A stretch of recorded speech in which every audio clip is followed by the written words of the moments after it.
We are live. Yes, we are live. Good morning, everybody. And how are you doing? Or good afternoon if you're going to watch the replay, or good evening if you're going to watch the replay.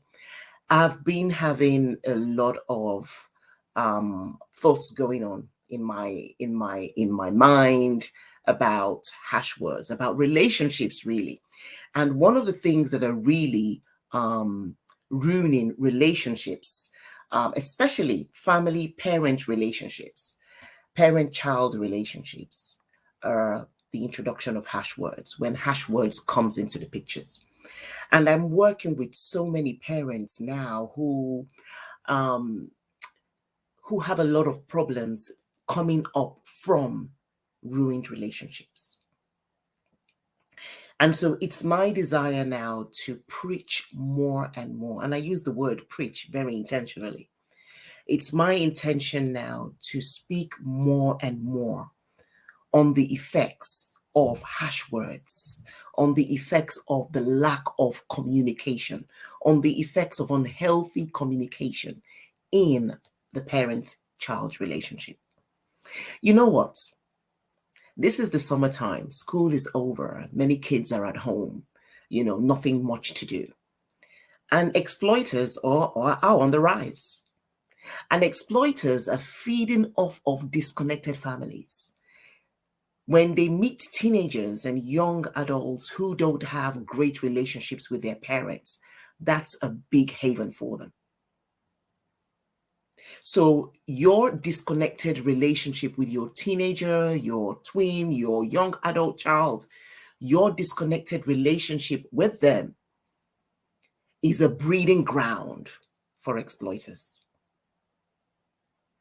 So now more than ever, we need to hold back and really learn how to nurture and maintain this relationship.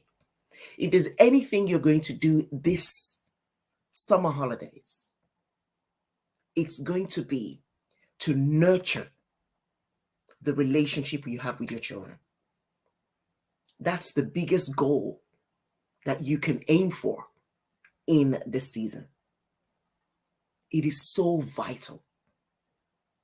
I am saying this with so much passion and with so much hurt.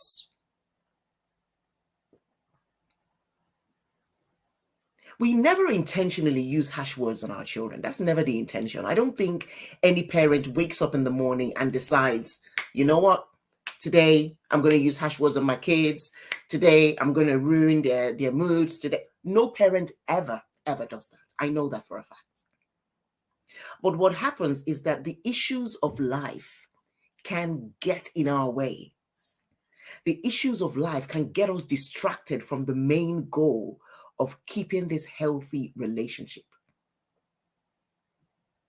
It is so vital that we stay in tune with the goal of healthy relationship in our minds. So that no matter what comes our way, okay, they frustrate us, they get us angry, they step on our toes, they push our buttons, whatever. If it's work stuff, the boss does something, your colleague does something, say something, whatever comes in your way through the day, never allow that never allow that to change your mood and get you frustrated to the point that you pour your frustrations on your children. If anything gets you frustrated, whether your children, your boss, your partner, whatever it is that gets you frustrated, learn to work through the frustration. Learn to navigate through that frustration before you speak to your children. Because the words that you use to speak to your children are so powerful. Your children are they're growing. They're being molded in this period. So your words matters. Your words are like seeds. Your children's interpretation of your words, your children's embracing of your words, it doesn't go through the filter of, oh, is my mom not in a good mood? Oh, is my dad not in a good mood? It doesn't even go through that.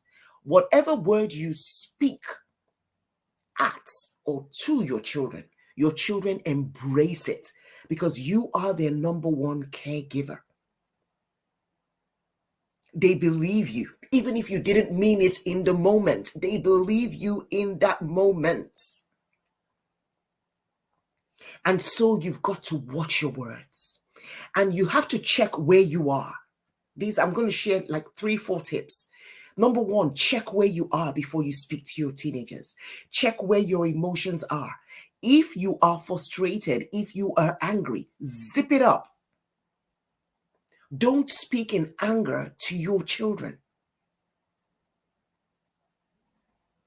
I work with many children, many teenagers today who are still holding on to words that were poured at them.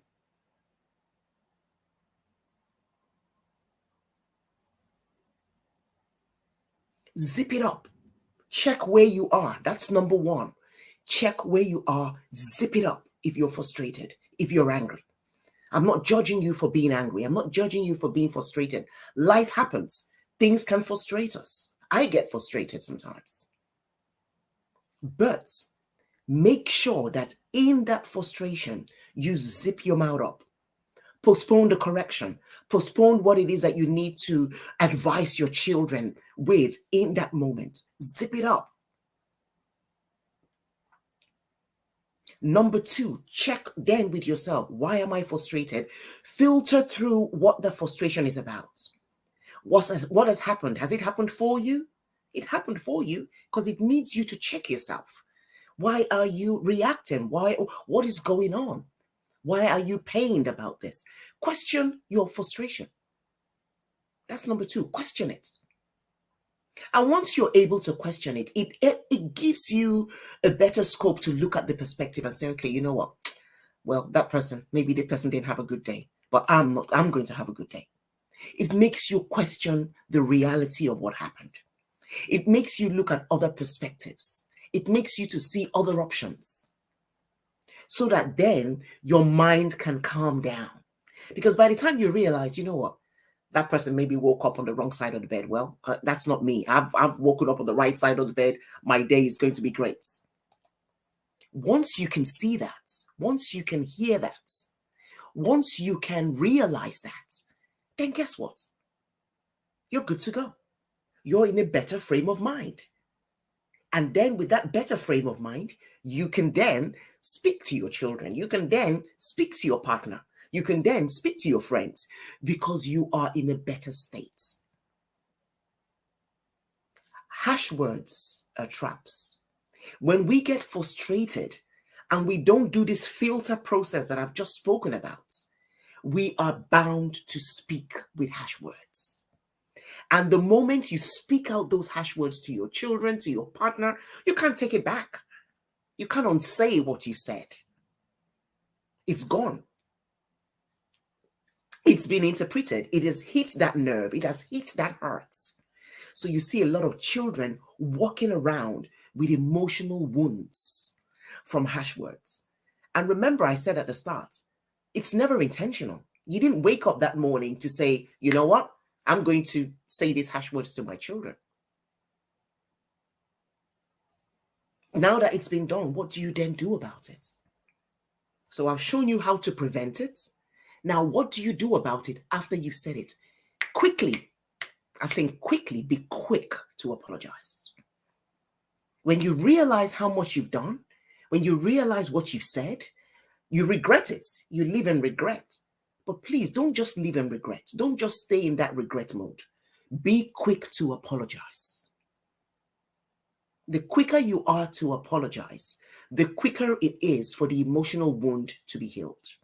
It may not happen immediately. The emotional wound may not happen immediately. You may see your child bring back and recall what was said to them. That may happen, but don't judge your child for that. Your child has to go through some internal healing. But be aware that harsh words spoken in frustrations are ruining relationships. And as they ruin relationships, they are good soil for the exploiters. They are good soils for the negative peer pressure out there. Our children have a lot of voices to contend with. Please make sure that your voice is a voice of reasoning. Please make sure that your voice is a good voice that they can always go back to, that they can always run back to. Don't allow harsh words to ruin your voice. Don't allow harsh words spoken in frustration, spoken in anger, to ruin your words. It's not worth it. Prevention is better than care, is better than cure. Please look at your state of mind. Always examine your state of mind before you speak. And that's my word for today. Harsh words are traps and are ruining relationships. Be mindful of what you say when you're angry and when you're frustrated. Be quick to zip it up in those moments and be quick to apologize if you have then used harsh words. This is my words for today as I share it with parents all over the world and families and caregivers. Let's do the right thing today and always. Thank you. God bless.